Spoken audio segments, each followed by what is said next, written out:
Assalamualaikum warahmatullahi wabarakatuh. Nama saya Tigor Ahmad Tabrani Simanjuntak, NIM 0206192012. Saya mahasiswa dari Universitas Islam Negeri Sumatera Utara, Fakultas Syariah dan Hukum, Program Studi Ilmu Hukum, semester 2, kelas A. Adapun di sini saya ingin membuat video ini untuk memenuhi tugas ujian tengah semester saya, yaitu mengenai HAM ringan dengan dosen pengampu Ibu Aisyah SH SOCM Hum. Baik, di sini saya akan menjelaskan tentang HAM terlebih dahulu sebelum masuk ke topik utamanya, yaitu HAM ringan. HAM adalah hak fundamental yang dimiliki oleh semua orang, dikarenakan semua orang itu dilahirkan merdeka dan mempunyai martabat serta hak-hak yang sama. Menurut Mahfud MD, HAM diartikan sebagai hak yang melekat pada martabat manusia sebagai makhluk ciptaan Tuhan, dan hak tersebut dibawa manusia sejak lahir ke muka bumi, sehingga hak tersebut bersifat kodrati dan bukan merupakan pemberian manusia ataupun negara. Pelanggaran atas HAM terdiri dari dua jenis, yaitu pelanggaran HAM ringan dan HAM berat. Tapi di sini saya ingin menjelaskan hanya untuk HAM ringan saja karena lebih berfokus kepada topik pembahasan.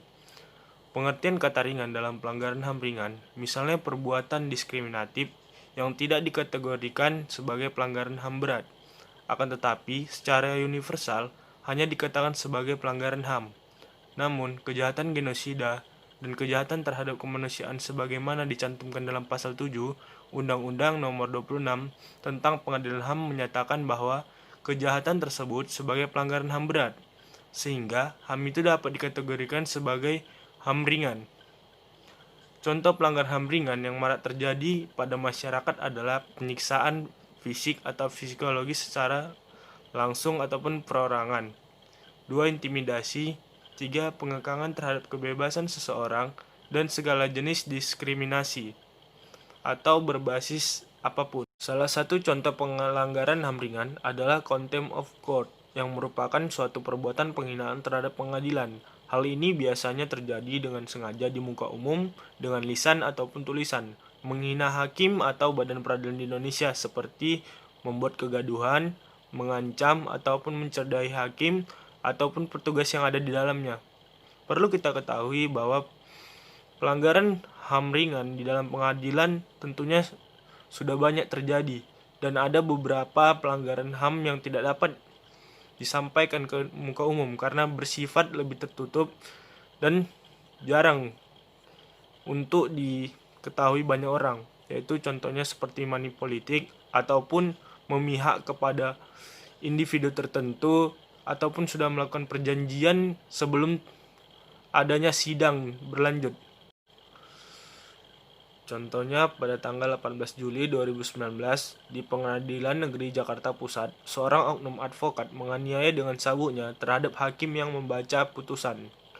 Dan kedua, kasus pembakaran kantor Pengadilan Negeri Larantuka, Nusa Tenggara Timur akibat ketidakpuasan massa terhadap penjatuhan vonis 2 bulan terhadap Romo Frans Amanue pada 16 November 2003. Sekian yang bisa saya dapat sampaikan. Kurang lebih mohon maaf apabila terjadi banyak kesalahan karena di sini saya masih dalam tahap pembelajaran. Dan kepada Ibu Aisyah, mohon maaf Bu karena telah terlambat mengirim tugas ini karena terjadinya banyak kendala. Dan ini juga saya baru sempat membuat video ini pada jam 10 malam 2 Juli dan mungkin akan berkesempatan untuk mengirimnya pada besok hari. Sekian dari saya. Wabillahi taufiq wal hidayah. Wassalamualaikum warahmatullahi wabarakatuh.